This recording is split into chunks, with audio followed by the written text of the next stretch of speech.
E aí, pessoal, beleza? Você que está se preparando para os concursos da PM, seja CHO, CFO, CFSD, agora o CFO está mais próximo, CFS, EAP, que é o Exame de Aptidão Profissional, que os terceiros sargentos, os primeiros sargentos e primeiros tenentes fazem. Eu sou o professor Delogo Júnior, sou tenente da PM e professor aqui do curso Fátima Soares.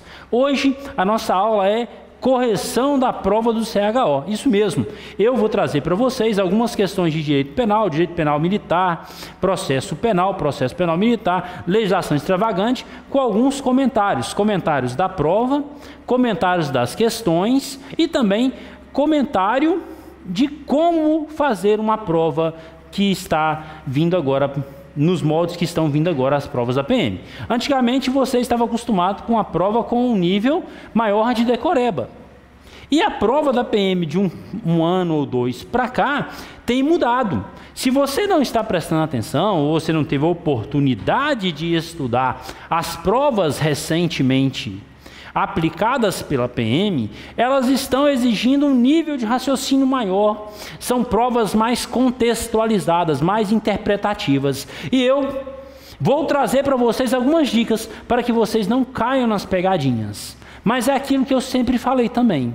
Eu sempre disse que a prova da polícia era muito decoreba e que um dia a banca iria mudar. Para quem não sabe, quem é de fora, que vai fazer o CFO, nós não temos contratação de banca para concursos da PM. Nós temos o Centro de Recrutamento e Seleção, o CRS, que é uma banca examinadora da própria Polícia Militar de Minas Gerais. Entenderam? Lá é como se fosse um batalhão, para quem não sabe. Tem um tenente-coronel, tem major, tem capitão, tem várias pessoas, vários militares e também funcionários civis que preparam todos os concursos da Polícia Militar de Minas Gerais. Logicamente, provas são sazonais. As provas vão mudando com o passar dos anos. E com a prova da PM e as provas tanto para concursos internos quanto para concursos externos, logicamente devem sofrer algumas modificações. E isso aconteceu. Nós tivemos um exame de aptidão profissional tanto para oficiais subalternos, ou seja, primeiro-tenentes, quanto para praças, principalmente de terceiros sargentos, que foi uma prova totalmente diferente que os candidatos esperavam. Candidatos os quais não estudaram aqui no cursinho Fátima Soares, porque aqui eu sempre estou falando, prepare para fazer a prova. Melhor do que saber o conteúdo é você saber fazer prova.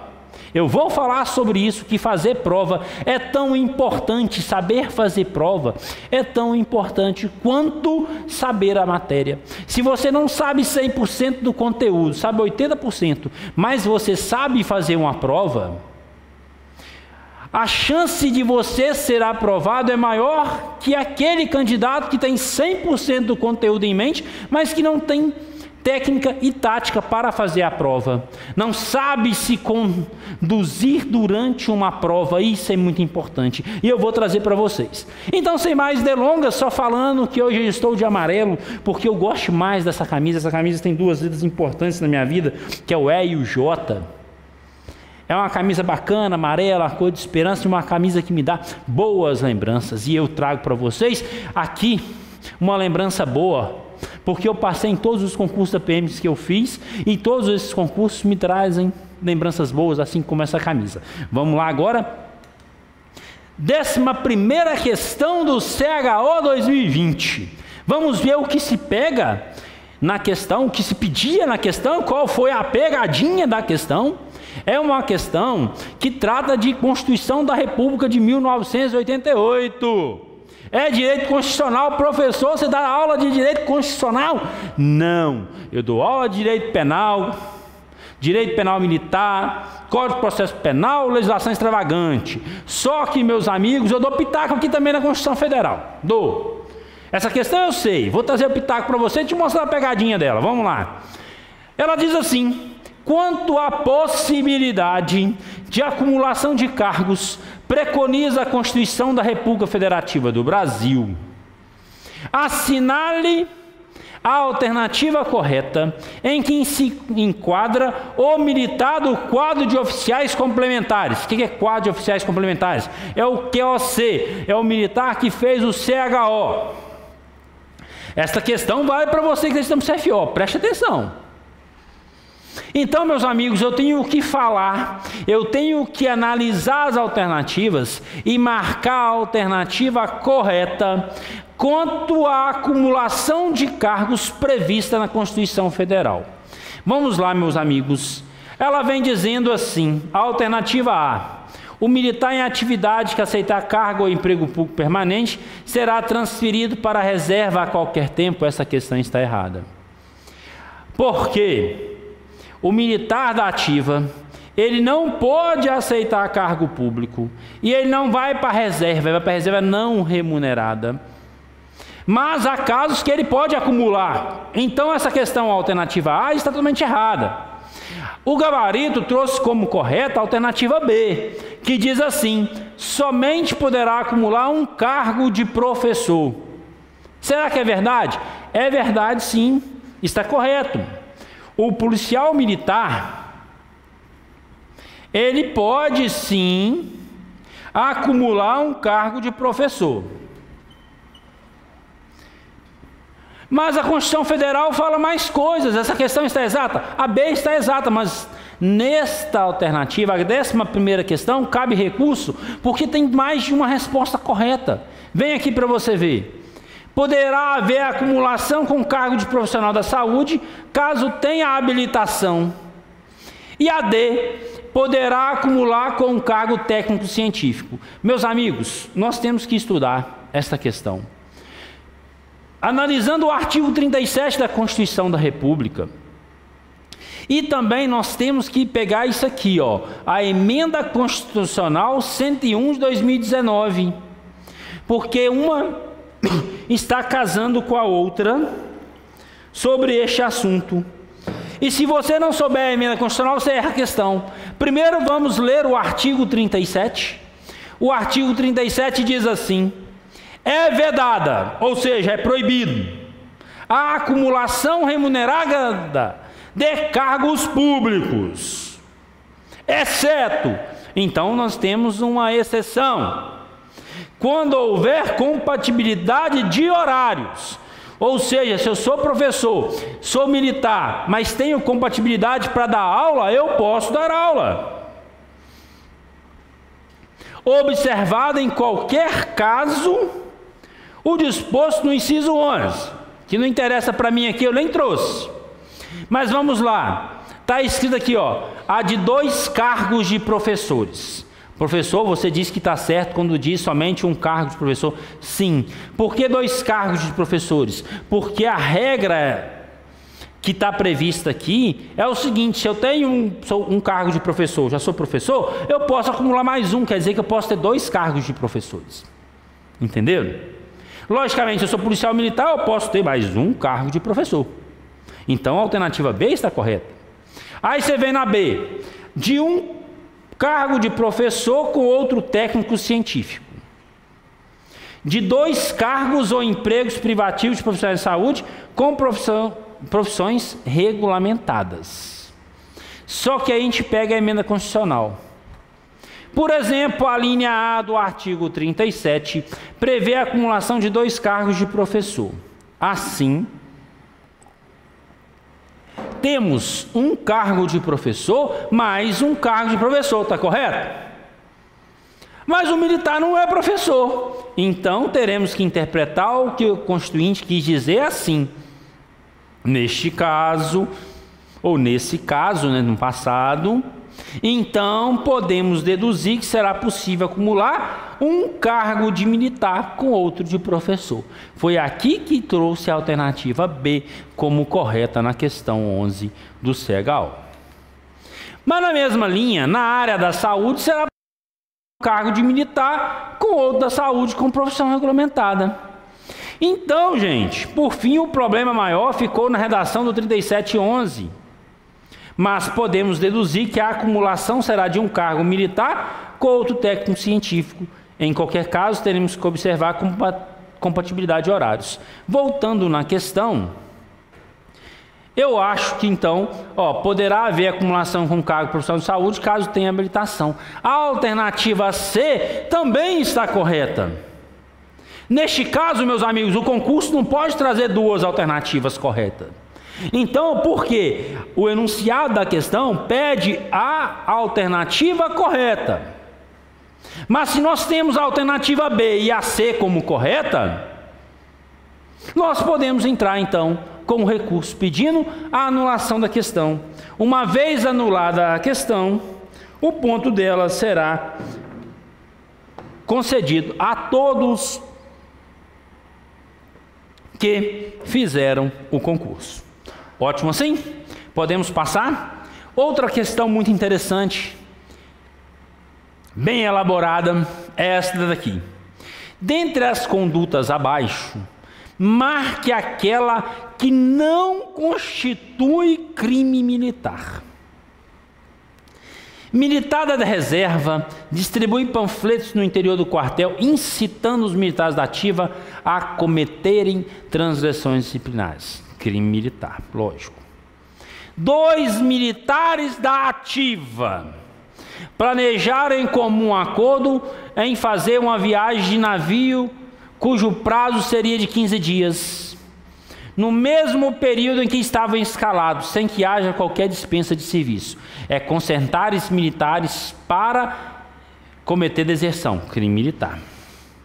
O cabo Mévio deixou de levar ao conhecimento de superior informação que detinha sobre o crime ou a preparação de um motim. Todo militar que tomar conhecimento deve levar ao conhecimento. Também é crime militar aqui. Tem o crime militar previsto, então, na alternativa A, na B e na C. A B é a mais interessante, é concentrar os militares para a prática de deserção. Esse crime é interessante. Você que está fazendo CFO, preste atenção que esse crime gosta de cair em prova. O militar é surpreendido fazendo uso de bebida alcoólica durante o serviço. Espera aí, professor. Não é crime militar? Eu te pergunto, por que é crime militar então, meu amigo? Ah, professor, eu acho que é crime militar porque tem o crime de embriaguez no serviço. Ah, beleza, eu te faço uma pergunta. Toda vez que você bebeu um copo de cerveja, você ficou embriagado? Ah, professor, eu não embriago não, eu tomo 10 litrão. Pois é, meu amigo, esse que vos fala, para ficar embriagado tem que tomar pelo menos uns 3 copos. Aí eu estou tomando um copo de cerveja. Será que eu cometi o crime previsto no artigo 202? Vamos ler o artigo 202. Embriagar-se o militar quando em serviço ou apresentar-se embriagado para prestá-lo. Vocês entenderam? Não basta fazer uso de bebida alcoólica para ser crime militar. Para ser crime militar, o cidadão deve estar embriagado ou apresentar-se para o serviço embriagado ou prestar o serviço estando em situação de embriaguez, estando embriagado. Então, meus amigos, se isso aqui é um copo de cerveja, eu estou fardado, morrendo de calor, tomo um copo de cerveja no quartel, durante o serviço. Eu cometi transgressão disciplinar, mas eu não cometo o crime previsto no artigo 202. Questão muito bem elaborada, parabéns para quem fez essa questão boa. 13ª questão. Essa 13ª questão já tem um fato que eu vou comentar antes. O que acontece? Eu apliquei prova do CHO e aplico outras provas da PM. Durante a aplicação da prova, a banca detectou que as alternativas estavam AB, AB. Determinou que fosse, então, transmitida uma mensagem circular informando àqueles militares que as alternativas estavam erradas, que deveria ser A, B, C, D. Pois bem, isso já foi motivo de anulação de questão. Eu não estou dizendo que vai anular a questão. Eu estou dizendo que na forma material, na escrita da questão houve esse erro e o CRS, no momento da aplicação da prova, pediu para comunicar o fato. Agora eu vou falar da questão em si. Primeiro eu comentei sobre o AB e AB. Então o próprio CRS falou, corrige A, B, C e D. Se você é candidato e se sentiu lesado, você tem o direito de solicitar o recurso, impetrar o recurso. Se vai ser ou não aceito o recurso, isso não sou eu, professor, que vou te falar. Isso é material, eu não posso dar pitaco sobre questão material mesmo, porque o CRS avisou durante a prova. Beleza? Vamos lá. É uma questão que você tem que ter muito raciocínio na hora de fazer. Porque ela traz 4 enunciados e não te fala assim, o 1 está certo, o 2 está certo, o 3 está certo. Ela fica te jogando, há apenas uma alternativa correta, há apenas uma incorreta. Esse tipo de questão costuma embaralhar a cabeça da pessoa que não está muito bem preparada para fazer a prova. Vamos ler os enunciados e vamos ver se confere se é verdade. Tomar medidas necessárias de proteção a peritos, vamos lá, conforme prescrito no Código de Processo Penal, são atribuições do encarregado do inquérito. 1. Tomar medidas necessárias de proteção ao perito, se for o caso. Sim. Inclusive fazer a segurança do perito, a não ser que essa segurança seja dispensada. Então, o enunciado 1 está correto. 2. Determinar a avaliação e identificação da coisa a qual houve indébita apropriação. Sim. Correto. Efetuar a prisão do infrator, apenas se não tiver realizada. Esse inciso 4 é de uma maldade tamanha, mas está correto, meu amigo, não inventa moda, porque teve gente que viajou falando isso aqui, ó, combinando o artigo 12 com o artigo 244 do Código de Processo Penal e falando que aquele inciso está errado. Vamos ler aqui para ver, ó. Logo que tiver conhecimento da prática de infração penal militar, verificável na ocasião, a que se refere o artigo 2º, o parágrafo 2º do artigo 10, se possível, o que o encarregado tem que fazer? O presidente da PF, dirigir-se ao local providenciando para que não se altere o estado das coisas, apreender os instrumentos. Olha aqui o artigo C, efetuar a prisão do infrator. Observado o artigo 244. O que fala o artigo 244? Considera-se em flagrante quem está cometendo o crime, quem acaba de cometê-lo, quem é perseguido logo após o fato delituoso, ou quem é encontrado logo após com objetos ou papéis que o façam presumir a sua participação no crime. Beleza, essas aqui são as hipóteses de flagrante. Tem flagrante impróprio, flagrante presumido, foda-se as hipóteses. Eu não estou dando aula das hipóteses de flagrante, eu estou analisando a questão. Então você há de convir comigo que você, encarregado, presidente de uma PF, só vai prender alguém que não esteja preso? É claro, meu amigo. Como que eu vou prender alguém que já foi me entregue e preso? Me fala essa aí, tem jeito? Então está escrito aqui, ó, efetuar a prisão do infrator apenas se não tiver sido realizada. É claro, ué. Se a prisão já foi realizada, eu vou ouvir o condutor da prisão. Agora, eu, diante do cometimento de crime, e fui delegado pelo comandante da unidade para ser o presidente do auto de prisão em flagrante. Detectei uma circunstância de flagrante prevista no artigo 244, cujo autor não foi preso. Eu vou dar-lhe voz de prisão, vou prender esse autor. Agora, se esse autor já foi preso, não tem como eu prender. Então, o inciso 3, efetuar a prisão do infrator apenas se não tiver sido realizada, está correto. É a interpretação da norma. E parabéns, quem fez de uma maldade tamanha. Mas é aquilo que eu falei. Pare com decoreba, só decoreba não nos leva mais à aprovação, tem que ter interpretação. Nós temos que ler a norma de maneira interpretativa. Nós temos que saber interpretar o que o artigo diz, aquilo que a matéria te fala. A matéria que eu digo, aquilo que está sendo discutido. Então vamos à última opção. Proceder a buscas e apreensões? Correto. Então, meus amigos, eu falei que as 4 opções estão corretas.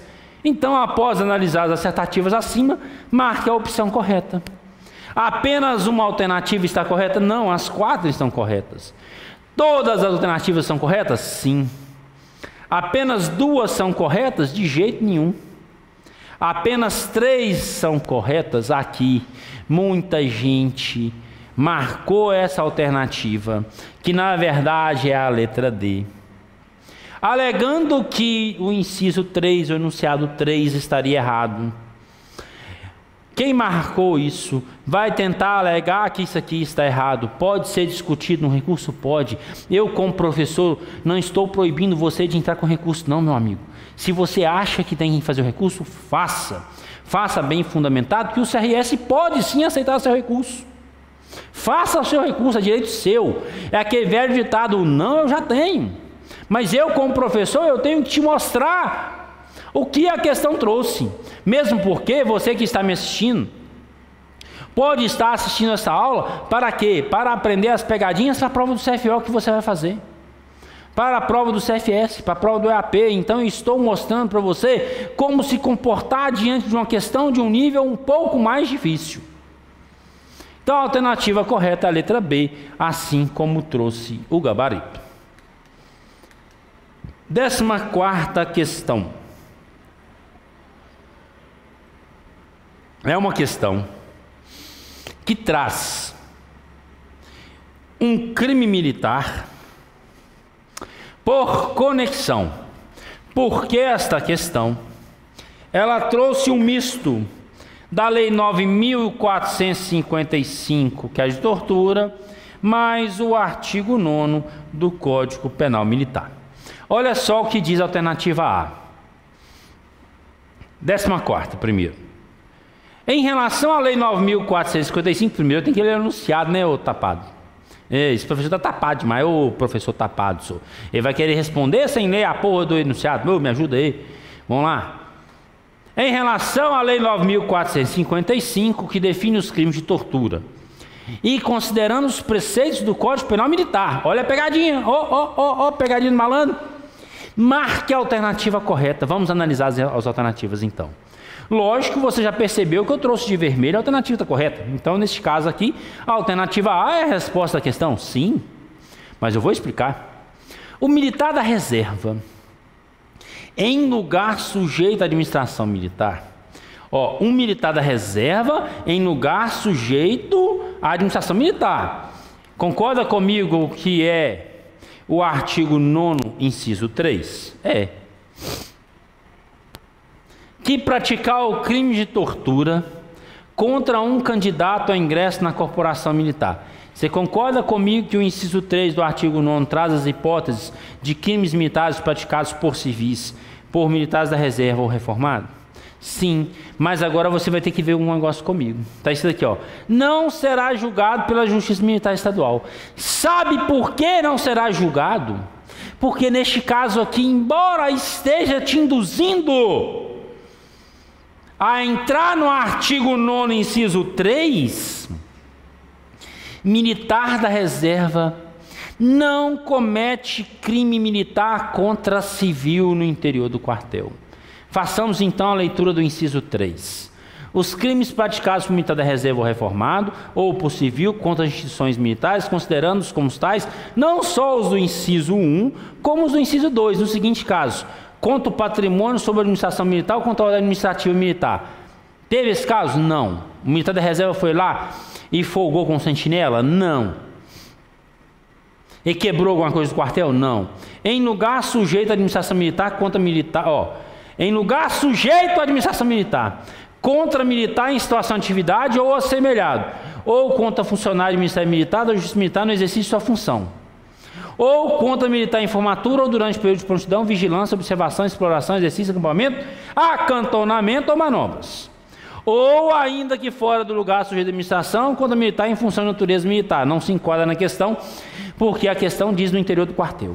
Meus amigos, preste atenção, militar da reserva não pratica crime militar contra civil no interior do quartel, a não ser que esse civil seja funcionário do Ministério Militar ou da Justiça Militar. A questão diz o seguinte: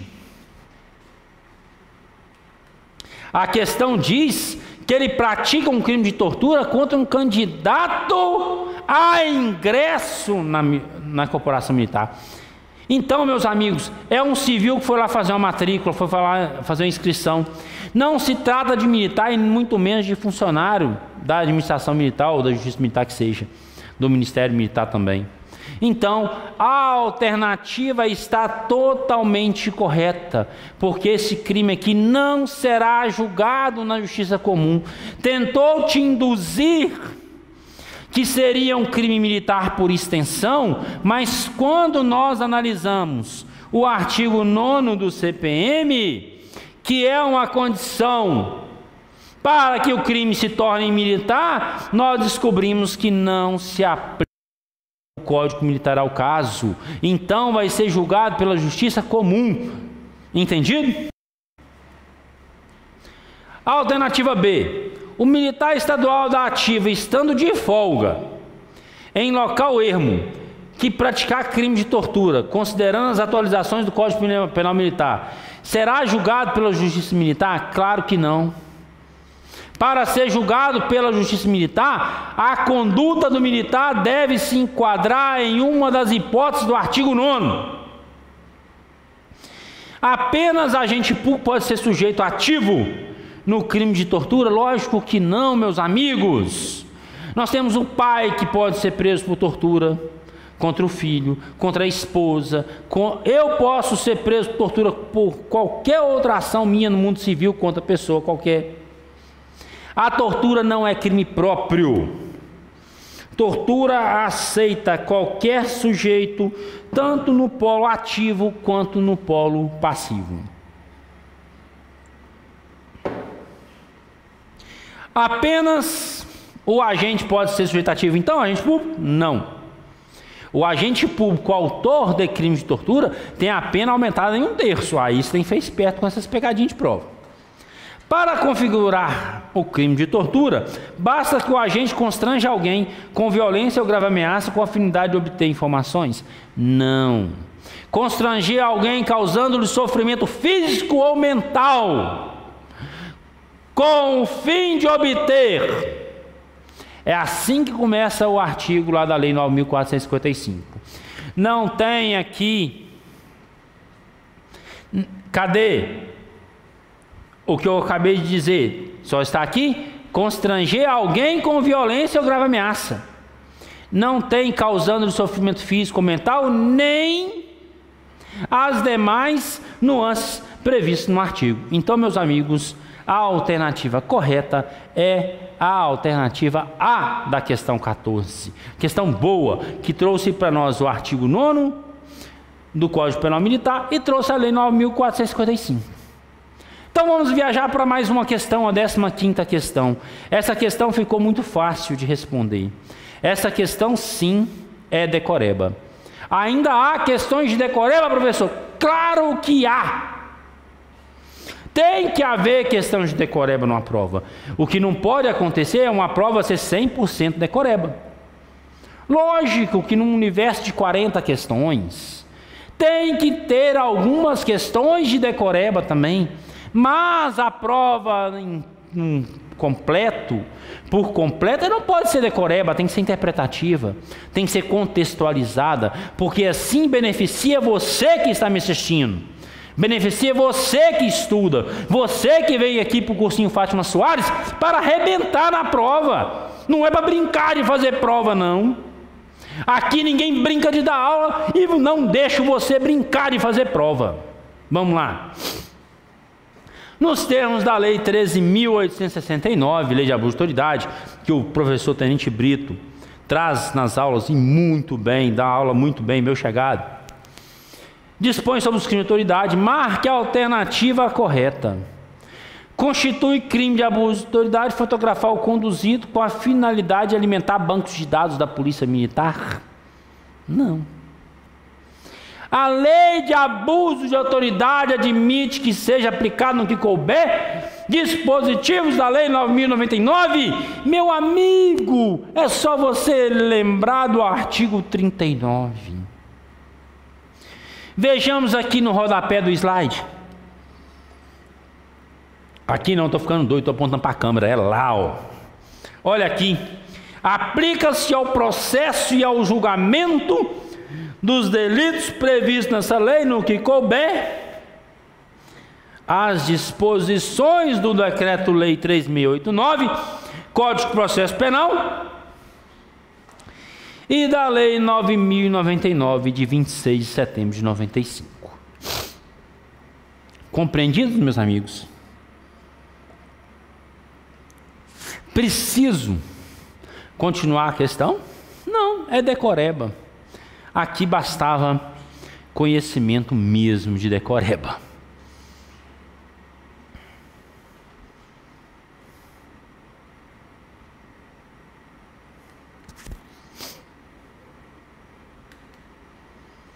Considerando disposições da Lei 10.826, é o Estatuto de Desarmamento, marque a alternativa correta. Disparar arma de fogo, mesmo em local isolado e não habitado, constitui crime capturado. Não.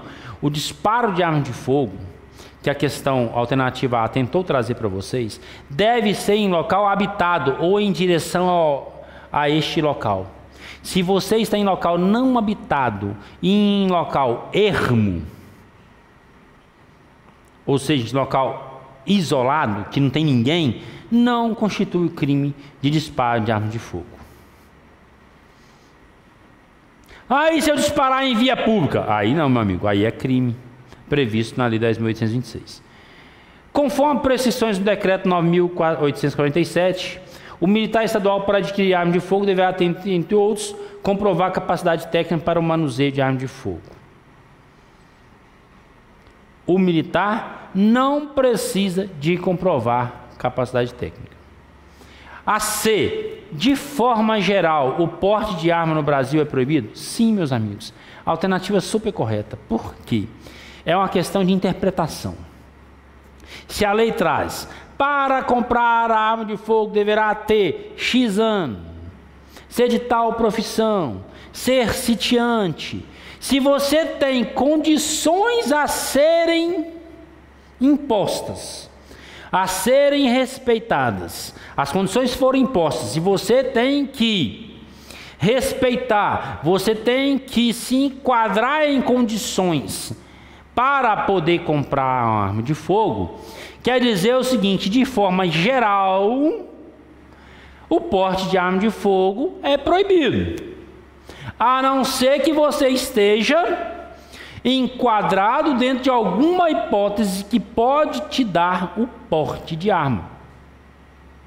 Ah, eu sou proprietário de uma grande empresa, eu saio com dinheiro todos os dias, eu posso ter um porte de arma? Sim, mas desde que você respeite e desde que você possua os critérios objetivos que a lei determina. Então, resumindo, uma interpretação deve ser feita da lei para provar para você que a questão C está totalmente correta, porque de forma geral o porte de arma é sim proibido no Brasil. Entendido? Então a questão 16 está totalmente correta. Meus amigos, a questão 17 trouxe a lei Maria da Penha, a lei 11.340. A questão teve uma particularidade que foi muito reclamada por alguns alunos, me mandaram WhatsApp, me mandaram mensagem falando: professor, a prova foi demasiadamente grande, a prova tinha muito texto. Realmente algumas questões estavam com enunciados grandes, tinha muita coisa escrita. Sim, essa da Maria da Penha mesmo tem bastante coisa escrita, mas não estava difícil para você achar a questão. não está difícil para você achar a resposta correta na questão. Vamos ver. Considera-se violência doméstica e familiar a agressão física de uma dona de casa a uma enteada que tem por hábito passar as férias escolares com o pai e a madrasta. A agressão ocorreu no interior da residência da madrasta. Vamos continuar lendo. Aquele que por ação, omissão, casal, lesão, violência física, sexual, psicológica e dano moral ou patrimonial à mulher, fica obrigado a ressarcir todos os danos, inclusive ressarcir ao Sistema Único de Saúde, de acordo com a tabela do SUS, os custos relativos ao serviço de saúde prestado para o total tratamento das vítimas em situação doméstica e familiar. Em se tratando de autor de violência doméstica, o policial militar, ao ser aplicada ao agressor medida protetiva de urgência, suspensão de posse ou restrição de porte de armas, cabendo ao superior imediato do agressor responsável pelo cumprimento da determinação judicial, sendo condicionada a comunicação do juiz à instituição. Agora vamos na última. Configura violência doméstica e familiar qualquer ação ou omissão baseada no gênero em que cause morte, lesão, sofrimento físico, sexual ou psicológico e dano moral ou patrimonial a qualquer que seja a vítima. Preste atenção numa coisa. Os 3 enunciados 1, 2, 3 estão corretos. Qual que foi a deixa do enunciado 4 para que você percebesse que está errado o enunciado? Aqui, ó. Configura violência doméstica e familiar qualquer ação ou ação baseada no gênero que lhe cause morte, lesão, sofrimento físico, sexual ou psicológico e dano moral ou patrimonial. Até aqui, meu amigo, tudo está correto. Mas olha aqui. Qualquer que seja a vítima. Não é qualquer que seja a vítima. A Lei 11.340, ela preserva a vítima, a mulher, em relações familiares, no seio da família. Algumas coisas vocês têm que lembrar, principalmente você que vai fazer prova ainda. A Lei Maria da Penha, ela vai proteger a mulher. Não custa nada a gente dar uma revisão, não é isso? Então vamos lá, é qualquer pessoa? Não. Primeira coisa, eu tenho que ter em mente que é a mulher que é protegida pela Lei Maria da Penha. Aí ela independe de algumas coisas. Primeira delas, independe de coabitação. O que eu quero dizer? Eu quero dizer, se eu namoro com uma fulana há X tempo, independentemente se eu moro ou não com ela, mas há uma relação de afeto entre eu e esta pessoa, eu quero dizer que há sim previsão da Lei Maria da Penha me pegar se eu for autor de crime. Porque independe de coabitação. É o caso da madrasta com a filha. Independe de coabitação. Outra coisa que não vai ter relação é que há previsão na lei também que independe de orientação sexual. Eu estou dizendo que numa relação homoafetiva em que moram 2 mulheres, as 2 mulheres, independe se uma é sujeito ativo ou passivo na relação sexual, não importa. Não importa qual das 2 gosta mais de mulher ou menos de mulher, isso não cabe a mim. Ah, mas uma parece homem e a outra parece mulher. E a que parece homem apanhou. Ela pode apanhar porque ela parece homem. Uma ova. Nenhuma das 2 pode. A mulher pode sim parecer, pode estar, vestir como homem. Foda-se, ela gosta. Deixa ela andar do jeito que ela quer. Isso não lhe dá direito de apanhar de outra mulher, ir lá e agredi-la, mesmo numa relação homoafetiva. Então independe de orientação sexual, independe de coabitação, mas não é qualquer pessoa. Então qualquer que seja a vítima fez com que o enunciado 4 estivesse errado. E aí a resposta vem na alternativa A, que é apenas uma assertiva está incorreta. Vamos para a 18ª questão. Há uma coisa que eu achei interessante na prova. Por coincidência, as questões de VOF bateu mais de uma VV, FF, VV, FF. Aí o aluno, o candidato, vê isso e fala assim: ah, não, essa coincidência aqui é pegadinha, não vou marcar não. Então quer dizer, meu amigo, se você fizer uma prova que as 40 alternativas corretas, as 40 questões, cuja você tem que marcar a alternativa correta, as 40 forem alternativa A, você não vai marcar? Você vai chegar em pegadinha? Ah, coincidiu mais de um VOF, CVV, FF, e você não vai marcar porque coincidiu? Para com essa idiotice. Isso é dica de professor que não sabe o que está falando. Foda-se coincidir. Pode coincidir 50 questões A seguidas. Se tiver correto, você marca. Beleza? Então vamos lá. Marque VOF, depois marca a alternativa que tem a correspondência correta. É isento de pena o agente que, em razão da dependência da droga, era ao tempo da ação ou omissão, qualquer que tenha sido a infração penal praticada, inteiramente incapaz de entender o caráter ilícito do fato, ou determiná-lo de acordo com esse entendimento? Sim, está verdade. Está igualzinho na lei. Olha essa aqui que eu gostei.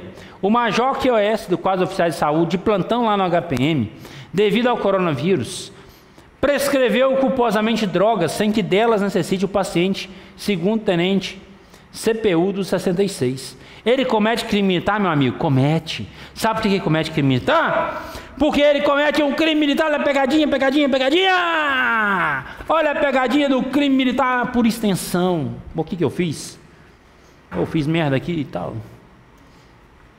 Oh, desculpa, gente, eu apertei um negócio aqui. Fui lá para a 10ª. Nem sei que questão que eu fui parar. Eu estou na 18ª questão. Sabe por que comete crime militar? É pegadinha do malandro, meu amigo. Tem um crime militar por extensão aqui. Tem.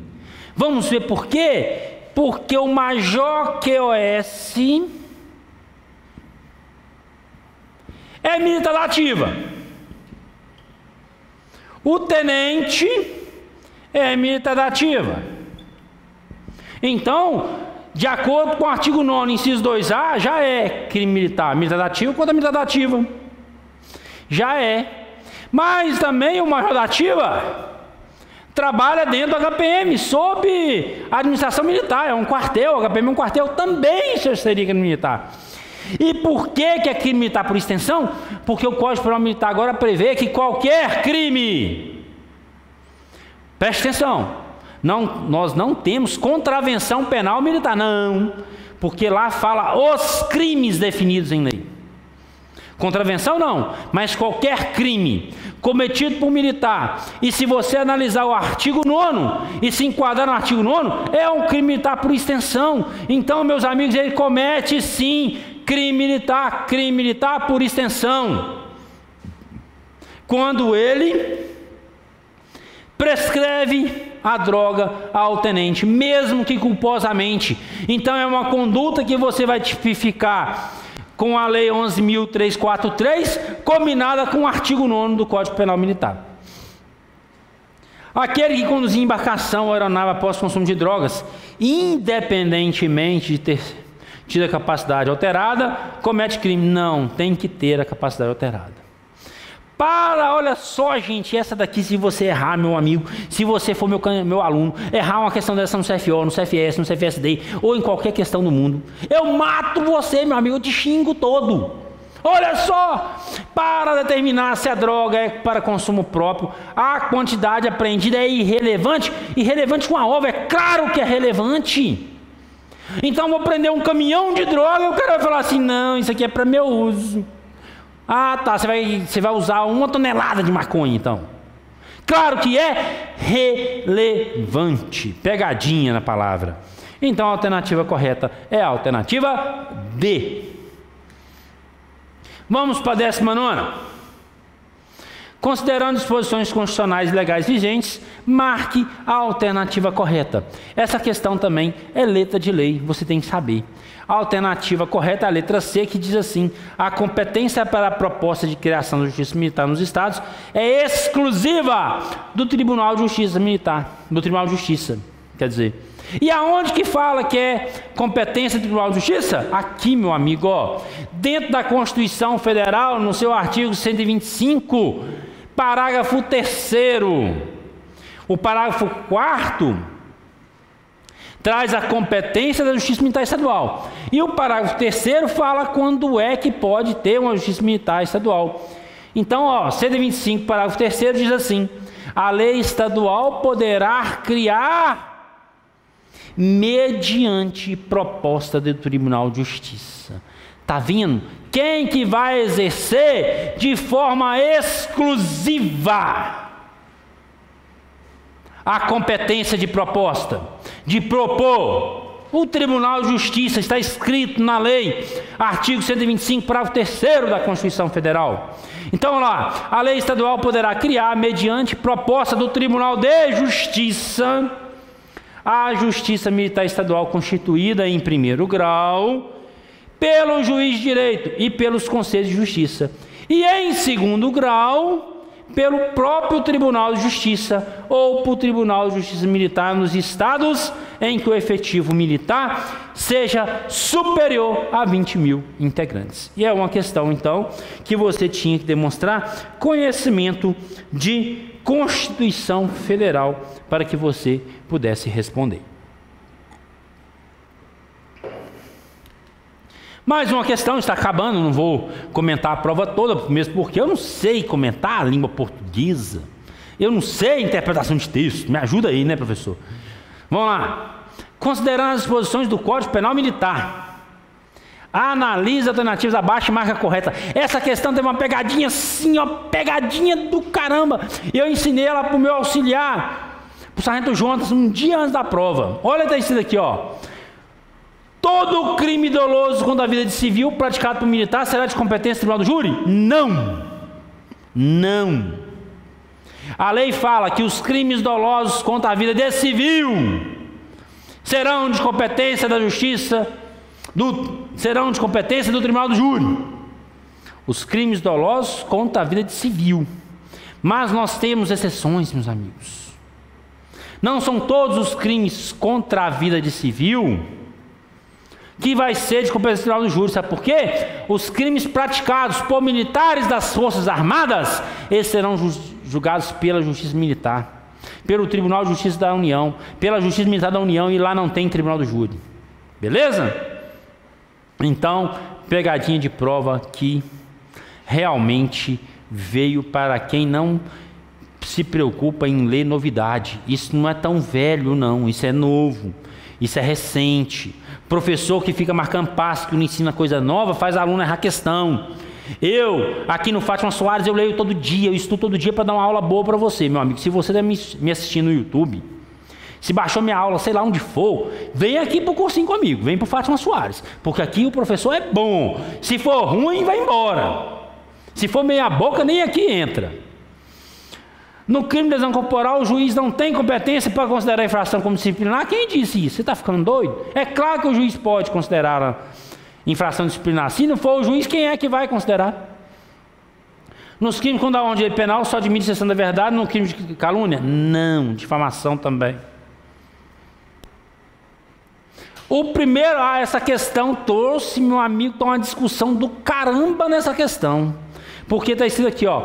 O primeiro sargento Tício, que critica indevidamente ato superior que visava a garantia da ordem pública, comete crime militar. Ele comete crime de crítica indevida. Ah, mas professor, o artigo 166 traz a redação que deveria publicar o militar assemelhado, sem licença, ato ou documento oficial, ou a segunda parte do artigo, criticar publicamente ato seu superior, assunto atinente de disciplina militar ou a qualquer resolução do governo. Ah, professor, a questão só trouxe o seguinte: Tício critica indevidamente ato superior. Não tem publicidade. Meu amigo, eu não estou ensinando regra de língua portuguesa para você, não. Se você quer derrubar a questão com base no Aurélio, boa sorte, faça seu recurso, é direito seu. Mas em direito penal militar, não tem que sair daí publicando em Facebook um monte de coisa, no jornal e um monte de coisa, não, meu amigo. O simples fato de você fazer uma crítica a se tornar pública, mais de uma pessoa saber, é o crime de crítica indevida previsto no artigo 166. Ah, professor, você está viajando? Estou viajando não, meu amigo. O crime do artigo 166 não precisa de fazer essa publicação que o povo imagina que publicar é sair na primeira página do jornal, sair na televisão. Não é isso. Então Tício cometeu sim o crime militar. Agora, se você quer discutir a parte de língua portuguesa, boa sorte, vá lá, faça seu recurso.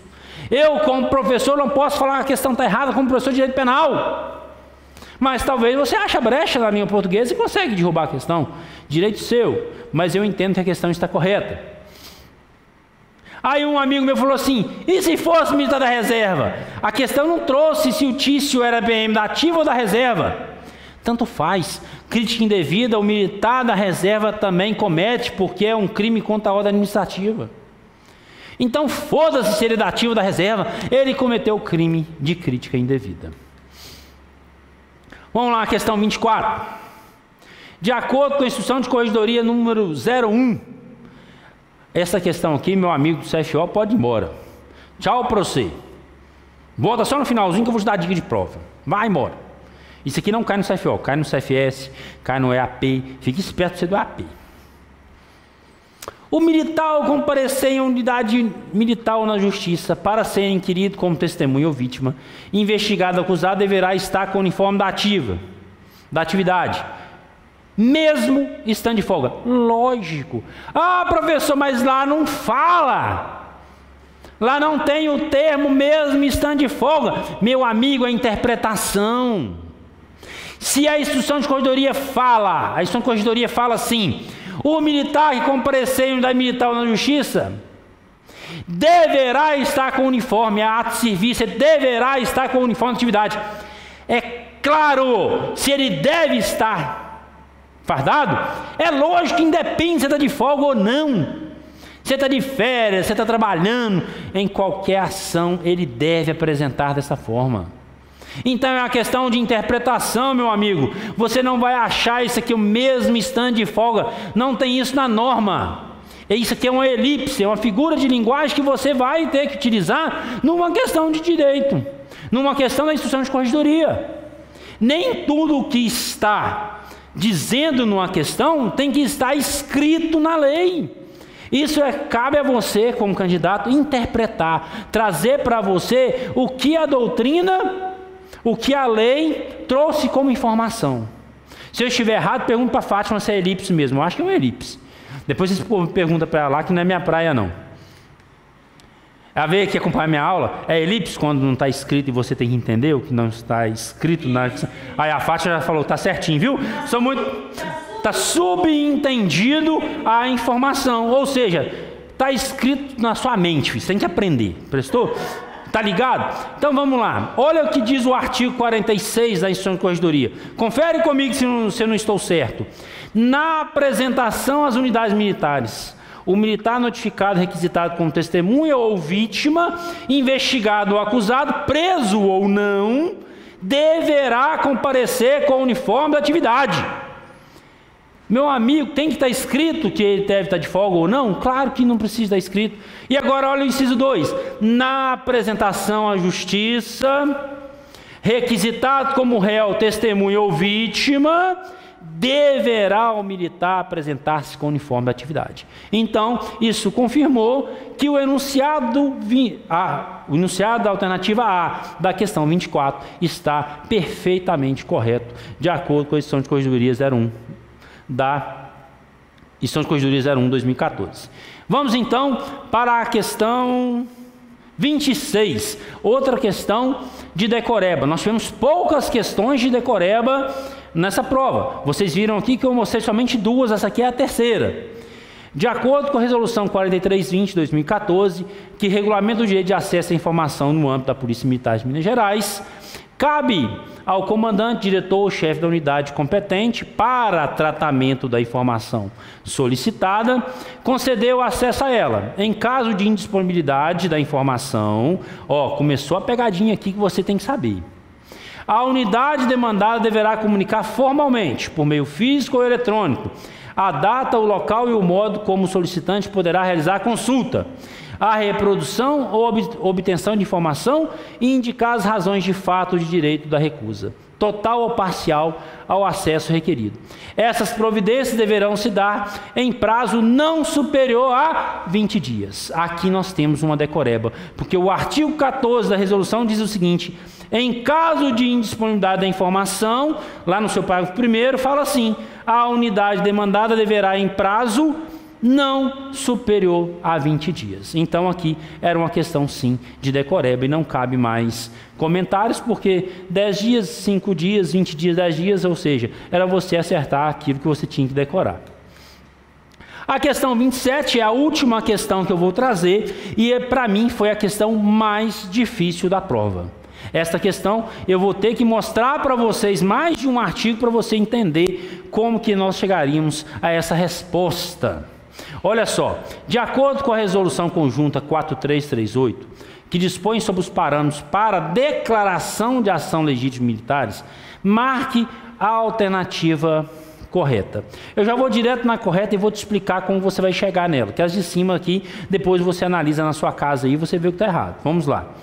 Expedido o ato na qual a autoridade competente deixa de se manifestar acerca da legitimidade da ação do militar, tendo em vista a inexistência, grifa nisso aí, grifa isso aí, inexistência de elementos necessários ao convencimento desta autoridade, caso surjam novas provas, esse mesmo ato poderá ser revisto para legitimidade ou ilegitimidade da ação do militar, contudo, apenas pelo corregedor ou autoridade superior. Professor, eu não entendi nada, onde isso está escrito? Essa era uma das questões do final da prova. Sim, daqui a pouco eu vou trazer uma dica para você, como que você faz questão difícil na hora da prova.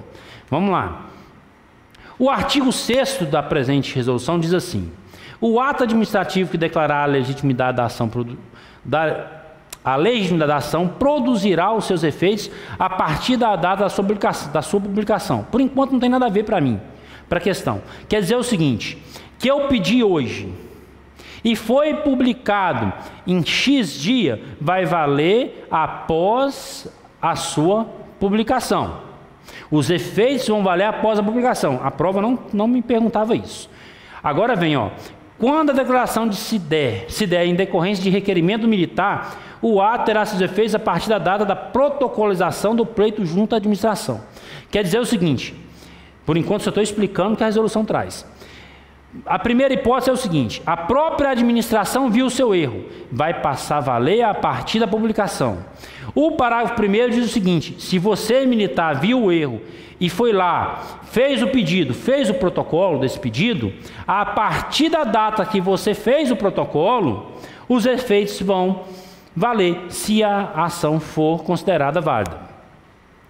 Agora o parágrafo 2º. Para fins de suprir eventual contradição, omissão, ausência de ato ou obscuridade em relação à manifestação acerca da legitimidade da ação, poderá, olha aqui, ó, a autoridade conferir ao ato o efeito retroativo, desde devidamente motivado e respeitado o prazo de 5 anos, contados da data do conhecimento pela administração. E o parágrafo 3º é a prova.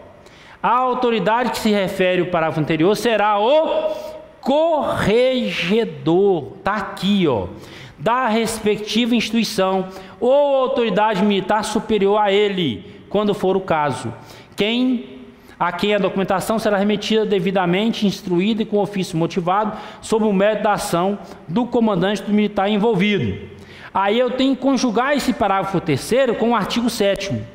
O ato de declaração de legitimidade de ação que contenha motivação e fundamentação inadequada, ilegal, ou aqui, ó, olha a questão da prova, ou caso surjam novas provas, poderá ser revogado ou anulado somente por autoridade militar superior àquela que proferiu. Então, se eu for lá na questão agora, aqui a questão diz o seguinte: expedido o ato na qual a autoridade competente deixa de se manifestar acerca da legitimidade da ação, tendo em vista a inexistência de elementos necessários ao convencimento dessa autoridade, caso surjam novas provas, ao parágrafo 3º, esse mesmo ato poderá ser revisto para a legitimidade ou ilegitimidade da ação do militar, contudo, apenas pelo corregedor ou autoridade superior. Está aqui, ó, como eu disse, no parágrafo 3º e no artigo 7º. Então, meus amigos, essa questão foi uma questão que você tinha que ter um conhecimento maior da matéria discutida. Ah, professor, mas todas as questões foram assim? Não. Vou te dar uma dica agora de como fazer prova. Quando você vai fazer uma prova, se você depara com uma questão grande dessa e você não tem certeza e está com dificuldade para responder a questão, faz o seguinte, meu amigo, ganha tempo. Pula essa questão, marca lá não resolvida e vai fazer as questões mais fáceis. Não fica perdendo tempo com uma questão difícil, porque você cansa sua mente, você perde raciocínio e na hora que você chegar na questão fácil, pode acontecer duas coisas. Primeira delas, a mais grave, que eu vi acontecer aplicando prova, faltar tempo para você responder. Aí, por falta de tempo, você erra uma questão que você sabia, uma questão fácil. Ou você está tão cansado que você não consegue ver a resposta na questão. E a questão é de graça, atrás da resposta, mas você não consegue enxergar porque você gastou tempo em questão difícil. Então, para fechar a aula, aquilo que eu sempre venho dizendo, melhor que saber 100% do conteúdo de uma prova, é você saber fazer prova. Eu já disse, eu conheço candidatos que sabiam 70%, 80% do conteúdo, mas eles sabem fazer prova. Saber fazer prova, meus amigos, é resolver bastante exercício. Entra no nosso site, compra o caderno de exercício, resolve exercício. Vê quanto tempo você gasta em cada questão. Vai controlando o seu tempo e faz esse bizu que eu te falei. Abre o caderno de prova, a questão é fácil? Responda. A questão é difícil? Pula, vai para a próxima. Eu apliquei prova numa sala que uma menina deixou 3 questões sem fazer, porque chegou no final da prova, ela não teve condições, não teve tempo de resolver a questão. Isso aconteceu no EAP. E aconteceu agora na prova do CFO, a menina ficou lá rascunhando a redação, rascunhando, e não teve prazo de passar a redação para a prova definitiva. Então você, candidato, tem que administrar seu tempo. Você tem que se preparar para fazer a prova, preparar com a absorção de conhecimentos, estudando e também para fazer a prova. Beleza? Você que gostou dessa aula, entra no nosso site, adquira um dos nossos cursos e seja mais um aluno de sucesso aqui no curso Fátima Soares. Um abraço e até mais. Beijo para você, Fátima. Hã? Ah, não, é porque eu falei durante a aula.